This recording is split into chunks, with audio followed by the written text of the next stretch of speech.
Hello everyone, I'm Shailee Nanavati and I will be your host today. Welcome to the third webinar in the series Demystifying the Path to Success. We bring you industry leaders so you can hear from the top professional and their path to success.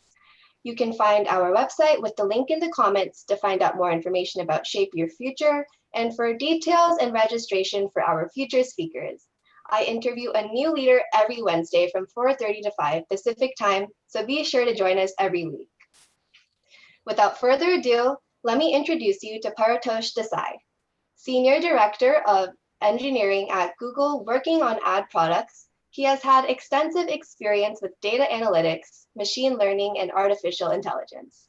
He has led Target as their Chief Data and Analytics Officer and has done incredible work on their strategies to build data and analytics capabilities for accelerating retail transformation.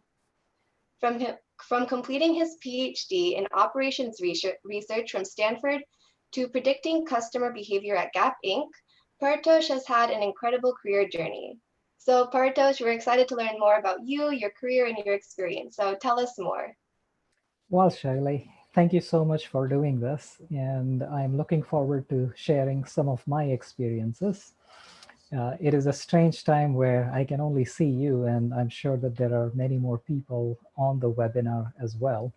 So hopefully this becomes a bit more interactive and we can go into some of the details as well. And while I say this, I also want to congratulate you on having some of the other leaders on so that there are different perspectives that the viewers, and I was one of them last week, can also share and can reflect upon. So just going back to what you articulated, yes, I've had a fun journey through Stanford, through startups, through retailers, and now at Google. And what has remained constant through this journey is just my passion and interest in combining data and technology. And let me break it down. They may sound like heavy words, but essentially you have a lot of tools around you and you have data around you as well, whether it's pictures, images, transaction information, and you simply want to uncover some interesting insight. That is my job. Yeah, thank you for that. Great intro. Love the background and everything. I just wanted to ask you, there's kind of been a lot of buzz around AI and data analytics. And as you've said, you have so much knowledge and expertise in the field. Do you mind telling the audience and me about a bit more about what data analytics and AI is and how they really work? Yes, and there are always going to be short answers and long answers. And remember, some of these questions will have different answers depending upon who you ask. So data, everybody knows, data is just a way for us to measure and record information. It could be as simple as what is your weight, or what is your height, or what is your pulse rate, to very complex things like how much did you earn in revenues as a company, or how much is your bank balance. And so we see data all around us. And what has happened in the last 20 to 30 years is that much more data has become accessible. For example, it was very difficult for me to know what the temperature was throughout the day, even 10 or 15 years ago, but today I have access to that information, which then has led to a bit of an explosion with the applied mathematicians to see if they can uncover more insights from all this data. And which is why you see things like Google Translate, where you can speak or type in one language and you can get it translated into a different language. But Google is not the only company. There are many other organizations that are doing a lot of groundbreaking work. So when you want to scale this insights generation from data, you can of course do it manually, but as people, we can only look at certain small number of things. AI just tries to scale it out at a very large scale and magnitude. What I mean by that is that a machine learning algorithm can go through hundreds of thousands of pictures and tell you which ones have Shailee Nanavati in it or not, as an example, which a human may take a couple of years to go through. So to some degree, AI is simply scaling out what we humans take for granted and do really well. Uh, Simple things like recognizing if there is a cat in a picture or not, to something very complex, so which tries to forecast what the stock price might be next month or next week. Yeah, thank you. Those are really interesting examples. And I'm sure you've had like a lot of different experience with it. Like it can be something simple, like you said, like recognizing images, predicting stocks. Data can be used for so many things. So I wanted to ask you kind of on that note, could you tell us about what you think the most interesting project that you worked on that used AI and data, maybe to like get us a few more examples and see how Yes. data kind of plays out in the real world. So look, many of you visit different kinds of websites, whether it's Netflix or TikTok. In my case, when I worked at Target, and what you see is a familiar set of recommendations. If you like one product, here are some other products you're interested in. If you go to Netflix, if you like one movie or one show, here are other things you might be interested in. In general, it's called a recommendation problem. I worked on it for a long time, and it remains very interesting and near and dear to me because there are many different ways in which customers or users interact with products or with content. You can learn from what people like, and people like you who do certain things might like the same things. But in the process, it also generates significant amount of engagement and revenues. Like think about a time when many of you may have started with a YouTube video, and before you know, you've spent 2 hours because the autoplay kept on recommending very interesting videos. Or of course, time spent on things like Instagram or TikTok. These are all examples of good recommendations. For Target, it's the same story. If you are trying to go buy, let's say, a pair of jeans and you just bought them, you're likely interested in what goes with it. Is it the shoes or is it a top? And our job was to figure out what are the products that people would be interested in. And of course, to the extent that you can learn and personalize their experiences, it becomes even more relevant. So if I know that Shailee likes only red tops, it makes more sense for me to show her red tops. This is the essence of doing recommendations and doing it well in a way that it benefits the users or the viewers. Wow, that's really cool. Like you actually got to work on an algorithm like that and a project like that, like recommending clothes to people, something like we all definitely use and have experienced recommendations. It kind of sounds like when you're talking about that project, a lot of like math and logic goes into that. And actually previously on our past webinar with Anand, someone had asked a question, which I feel like would be great to ask you now. Do you have to be good at math and science to be successful in like an engineering and technology field, kind of like with AI, like you're explaining to us? So I knew this question was coming. I watched that webinar last week. So here's my answer. Being good at something helps you excel in certain areas, but doesn't mean you necessarily need to be an expert in one area to be successful. It's if you're a product manager, the level of skill that you need is very different than if you're an engineer versus if you're an AI researcher. So the way that I like to look at what real AI scientists do is that they are usually extending the boundaries of where AI can be applied and do it successfully. In that case, it becomes quite important for them to know and understand both computer science and mathematics fairly deeply. On the other hand, there are many applications where somebody has done the research and all you have to do is really copy paste that recipe. Right? It's the difference between inventing your own new dish versus taking a recipe and executing that recipe really well. And remember, the most important thing is not doing science for its own sake in industry. It's to drive value or delight for customers. So whatever gets you there, whether it's engineering, whether that is aesthetics, whether that is data science, or just pure business skills. Yeah, great. That's kind of good to know. I'm sure many people are happy that you don't need to know math to go into technology. It's like you can do whatever kind of pulls you towards whatever's your calling, just go and try that out kind of. But I wanted to see what are your thoughts, like what's your advice when you don't know exactly what you're passionate about? Like even if you like try a different bunch of courses like math, science, trying to discover what you really like, what is your advice like, yeah, when you don't know what you're passionate about?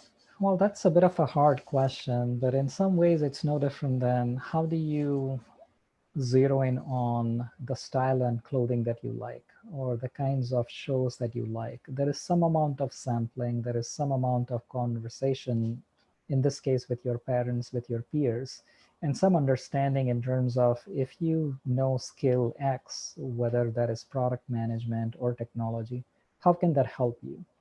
So of course, you develop a strong sense of liking early on. If not, you at least understand what you dislike. You don't want to be doing something that you dislike for 30 years of your working life.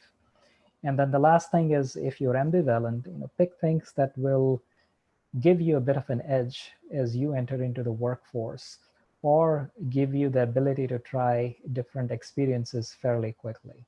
So no, there is no easy recipe that I know of. Thank you for sharing that. It's always gonna be hard. Just I like kind of like what you said, like at least find what you don't like. So you don't have to do that, but then just trying to talk to different people, try new things, it'll all help. So I wanted to ask you, how did you find passion for your career? Like, I don't think AI is not really exactly a degree or field you can study in. So how did you find passion for that? To some degree, I was lucky. I happened to do reasonably well in math during my high school years, and I found that interesting. But at some point in time, I learned about this field that I specialized in, which is called industrial engineering or operations research. Now we know it more as data science. But I thought it was very interesting that you can use a bunch of data and try to make improvements almost anywhere. And that became an exciting thing for me that I ended up pursuing. But I will also tell you, I did not anticipate AI becoming as fashionable or as important as it is today. So sometimes you have to be lucky. And I've been lucky many, many times in my life. So don't try too hard. I don't think anybody can plot an exact career. Some of these things will happen by themselves. Just continue trying. Yeah, it's good. That's good to know. You were saying like you didn't really know if like AI was going to be as popular, but it turned out it did. So do you think in the future there will be a lot of demand for people in data science and AI, or do you think things might change? Like, will there always be a need for data science and AI? So my personal view is that many things change over time. If you look at history, maybe 200 years ago when there were no cars, you needed to know how to do horse riding, but that skill became less important. Then you needed to learn how to do driving. I think about AI in the same vein. It's the skill that we need to know for next 10, 15 years, but perhaps we get to a point where we would need to know other skills. But what is constant through all this is the ability for you to think creatively and to drive change. That hasn't really changed throughout human history. So rather than focusing on one or two skills, if you develop the fundamental skills of how to think about creative solutions and driving for a change, you will be very well prepared for whatever comes your way.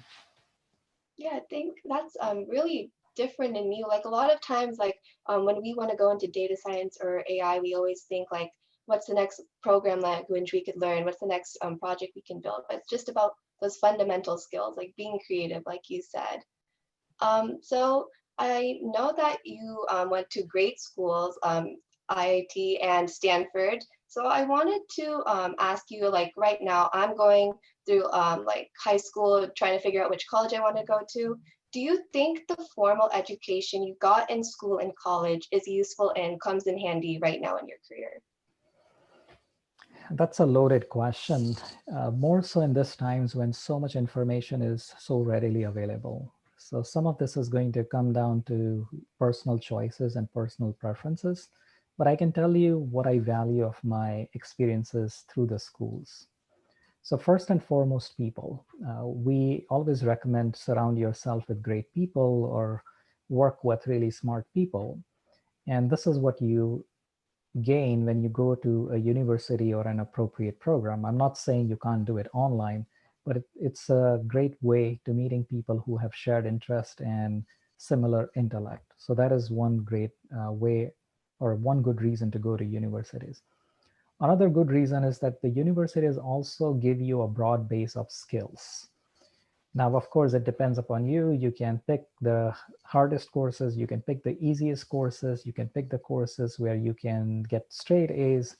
So that is up to you. But if you want to learn and if you want to have a broad set of skills, I still think that universities are a great place to learn those skills. On the other hand, COVID-19 is showing us that there are different ways of doing this thing. So I'm happy to be proven wrong over the next 5 to 10 years. Yeah, so I think, yeah, like you said, it's kind of more up to you, like what developing your own skills. If you can get that through formal education, then that's the right way to go. But as long as you have those skills. I know me and a lot of my friends are thinking about going into AI and data analytics. So what is your advice for like what we should do now? And do you have any tips you would like to share on how to like get started with AI and data analytics as a career?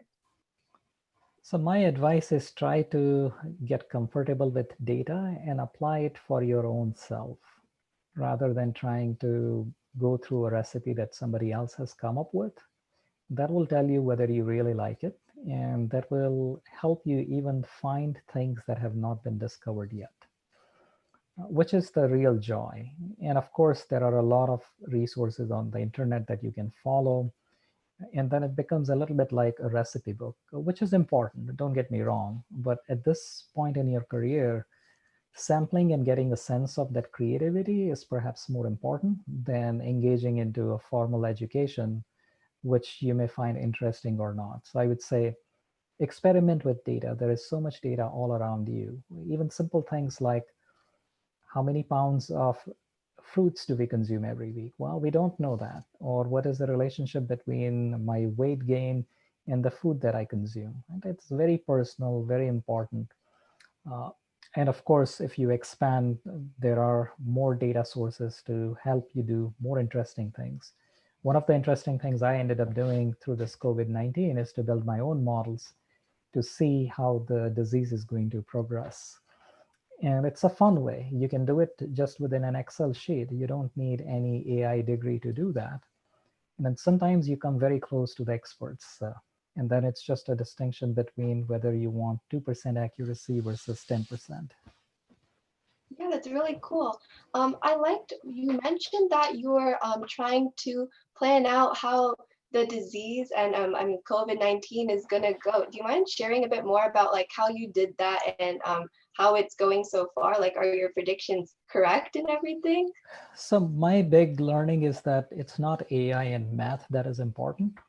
The data itself is very convoluted.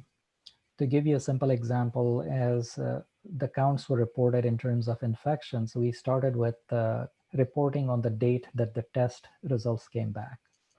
Then somebody looked at it and realized, well, we should be looking at when the test was done because there is a gap of anywhere from 2 to 5 days between collecting the sample and reporting the results.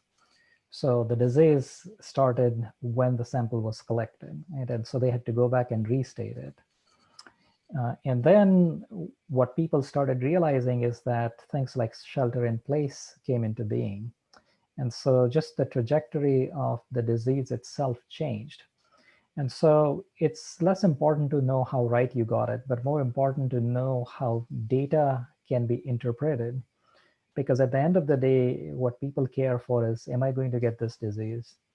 Am I at risk in terms of dying, or am I at risk because there will be no resources available? When you look through it, what you conclude is that a lot of uncertainty is fine. The fact that we are going to cross whatever 1.5 million cases in the US or 2 million cases is not necessarily going to result into casualties that were projected initially. And by the way, we still have more than 100,000 casualties, so it's not something to laugh at. Yeah, thank you for sharing that. That's really interesting how you did that all in like not even that many fancy tools. You just did it for fun, like on your own. So I think it's about time to open it up to the audience for our Q&A. So while we wait for some questions to come in, I wanted to ask you a fun question. What do you do when you're not in the office? I still read a lot of math.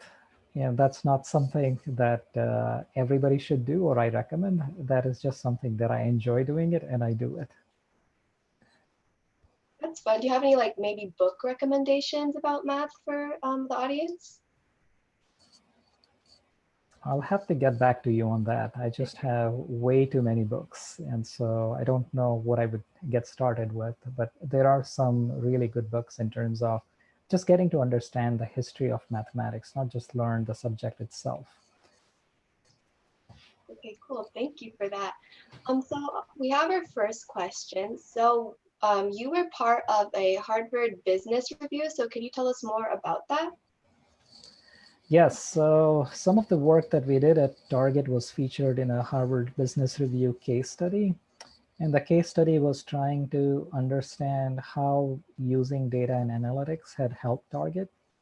And the long story short is that we were able to institute a discipline just like you would institute a discipline if you want to get fit, which is how to use data, when to use it, and make sure everybody was doing it. And that resulted into some improvements into Target's business operations. That was the case study. Wow, that's really cool that you were able to like do that with them and they were able to like recognize it. So we have another question. Do you think AI can be smarter than humans? Again, that is one of those loaded questions, right? If you go out, there are conversations around singularity and when we are going to reach singularity. But the heart of the question is, how do we define human smartness? So for example, if you define human smartness as can you drive a car like a human, I think computers can do it. If you ask the question of can I spot whether there is a cat or dog in pictures, I think computers can do that better than humans. But if you think about the harder question of can you create new things, whether it's a new piece of art or a new way of solving a problem or creating a new product, I don't think machines have come anywhere close to doing that. I won't rule out that possibility, but I don't see that happening at least for the next 20 to 30 years. Okay, good to know we're safe for a few more years. But I mean, yeah, like as it innovates, everything changes. We could get there. So our next question is, do you think that computer science and machine learning will become as common and as simple as a simple worker, such as a waiter or a service server in the future? It all depends upon how long your horizon is, but eventually things become easier, they become more accessible. Just in terms of data and data science libraries, they have become a lot more accessible. So I expect that many more people will be able to do that. And in fact, that will become an invisible part of a lot of things that we do or take for granted. One example is if you look at technologies like Bluetooth and Wi-Fi, they are now part of many more devices, not just laptop and cell phones, but also things like fans and bulbs and lights and appliances. So I expect that to happen. On the other hand, there will be some applications of AI. Think about getting a brain surgery where AI and humans will continue to work together rather than becoming so common that anybody can do a brain surgery. I don't anticipate that happening. Okay, yeah. So it's kind of like just about what exactly the task is at hand and how complex it is and if a human is really needed there. So our next question is, what kind of electives should a computer science major take in order to prepare for further studies or a career in AI or data science? I would highlight things like statistics, linear algebra, economics, basic computer science, data structures and algorithms, complexity theory, theory of computations, programming languages. These are all interesting things to learn and will eventually help you become better at applying data science. Got it. Thank you for this. But in case you weren't able to note that down, this will be recorded and posted. So don't worry about that. And then our next question is, what do you recommend we focus on today in high school to be in this industry? If you think that you're interested in technology, computer science, data science written large, what I would suggest is build up those skills that I just mentioned. So calculus, statistics, economics, computer science, and within computer science, algorithms, they're all important things. Get into the practice of writing programs. Python is a great language. You can quickly write code to do a lot of things, accessible to anybody from 10 years to 50 plus years of age, and have fun. That I think is the most important part. It's you have to figure out how to have fun with what you are trying to learn. Yeah, thank you for that. So our next question is, how do you stand out as a data science student in college? Look, in some sense, it's no different. How do you stand out as the best singer or a best dancer or a best YouTuber? You have to be creative. You have to do work that is going to be either novel or new, or is going to have a positive impact on a large number of people. Now, clearly, I can tell you that if you can use data science to find cure for cancer or cure for things like COVID-19, that will help you stand out. But another aspect that is important is data science does not stand by itself. It is applied in an area. So an area could be retail, it could be finance, it could be things like entertainment. And so you also want to learn the domain that you want to apply the area in. So if you want to stand out, it's not sufficient to be a good data scientist. You also want to learn the domain that you want to apply it in. Got it. So being creative and kind of learning about the domain, like you said. Our next question, and I think this is the last one we'll have time for. How does economics fit in AI? And I think they said that they did not get how it's important. Yes, so a lot of the times what you are trying to do is figure out if you apply an AI algorithm, how will that benefit the business? And economics will give you the linkage between things like price and how much quantities people are willing to buy things. And once you have those numbers, then you know whether that is going to be profitable or not. And economics also drives a lot of human activity. It's if we see that the price of, let's say, airline tickets double, then the number of people taking flights or vacations will also decrease. And AI applications will frequently require this kind of understanding so you can connect an algorithm to money eventually. Got it. So I think that's all we have time for right now. It's 5. So Paritosh, I just wanted to thank you so much for joining us today and sharing your whole journey with us. Your career is so interesting and exciting, and all your advice and information was really insightful and inspiring. Well, Shailee, thank you for doing it and taking this initiative. I certainly had fun. I would love to hear back a few comments through you, but otherwise, good luck. Yeah, of course. Thank you. And viewers, also thank you so much for your participation and questions.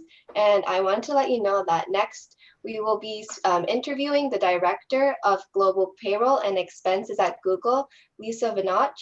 Lisa is a professional with accounting and finance operations, and she has a lot of experience that she wanted to share with everyone. So don't miss out for that one, and then you can register with the link in the chat. And once again, Paritosh, thank you so much for joining us today. And viewers, I'll see you next week. Thank you. Bye now.